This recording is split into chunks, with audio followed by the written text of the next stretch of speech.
Alright, it's me, Nicholas Aurel Ongo, right here. Anyway, in this video, I will talk about something that is essential to apply in your life, especially for your future life. So, let's get to the topic itself. The topic this time is cultural competency. This is actually a very important skill for you to practice and develop. You will soon find out why. So, sit back and enjoy the video. First of all, what is cultural competency?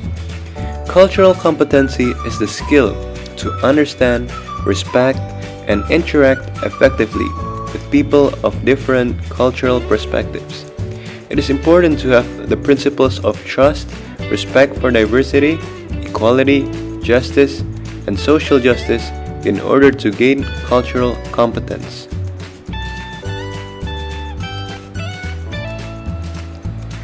So why is cultural competency important? This is more than just respecting the culture represented in a particular community. It is more than just awareness of cultural differences and knowledge of their customs and values that differ from ours. Cultural competence is important because building relationships without it will be difficult. Without cultural competence, there will be a higher risk of misunderstanding, hurt feelings, bias, and more among people from different cultures. Let me tell you some examples of cultural competency. One example comes from the medical field. An article from Critical Care Nurse, which is a bi-monthly peer-reviewed nursing journal, once shared a story about a Vietnamese mother who gave birth in a US hospital. She gave birth to a very ill newborn infant that needed extended care. While she was still in the hospital, she fed the baby and changed his diapers, but they don't seem to bond. Even while the baby was still hospitalized and the mother was discharged, neither the mother nor the father came to visit the baby. Since the nurses were confused by this behavior, they consulted with a nurse specializing in transcultural care. The nurses soon found out that it was their cultural beliefs that made the parents behave that way.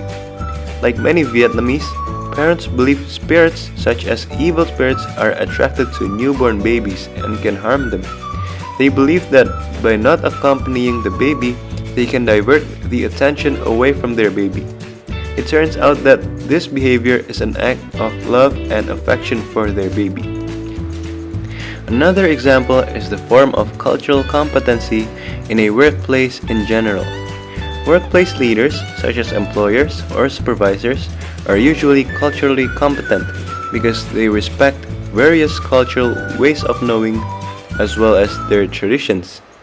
They embrace the benefits of diversity as well as having the ability to understand and value differences.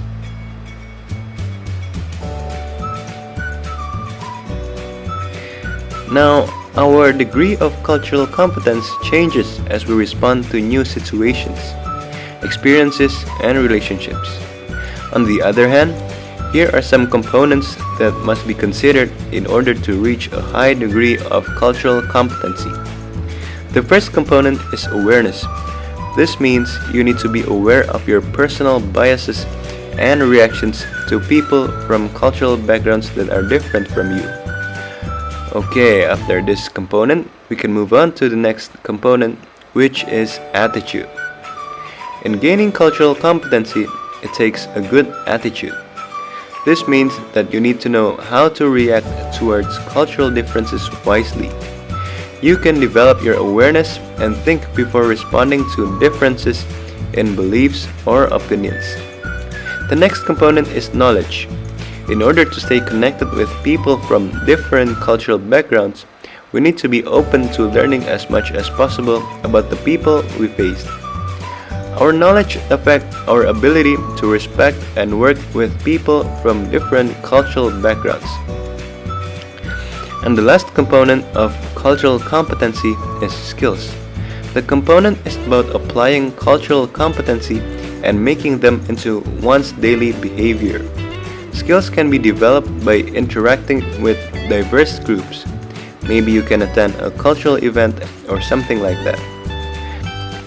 Yeah, so in the end, once you are able to integrate all four components into your daily behaviors, your level of cultural competency will increase. To end today's discussion, I'm going to share some tips that will help improve your cultural competence. The first one is pay attention. When building relationships with those around you, make sure to make eye contact and act like you care. Don't just stick to technology, like maybe opening social medias, which keeps you away from your physical social life. The second is listen. When we are in a conversation with someone, we better listen carefully, although we might disagree. This is a way to become culturally competent. You listen carefully without any attempt to interrupt or persuade. This is an opportunity to learn more about their beliefs, opinions, and perspective, right?